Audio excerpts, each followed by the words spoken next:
Ikhosathi ithi ingqikithi yodaba lo-SAA ukuthi ngabe uhulumeni ufanele ukuthenjwa yini noma cha. You will remember that a public servant signed a contract in 2018 and now government has reneged on that.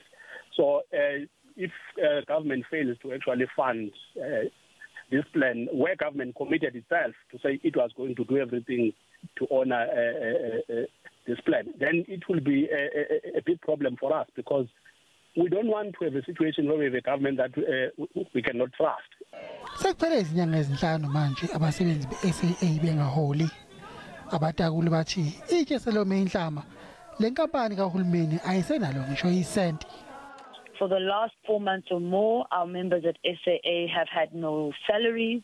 They've had to depend on the temporary employee relief scheme at UIF.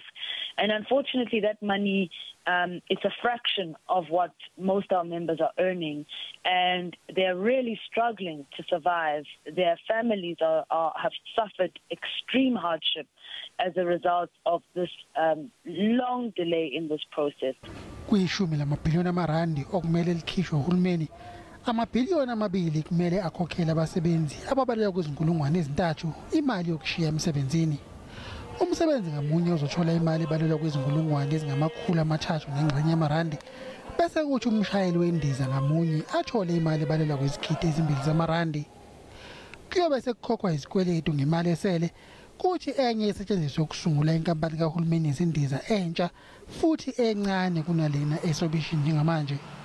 Bongile Mutho, SABC, eGoli.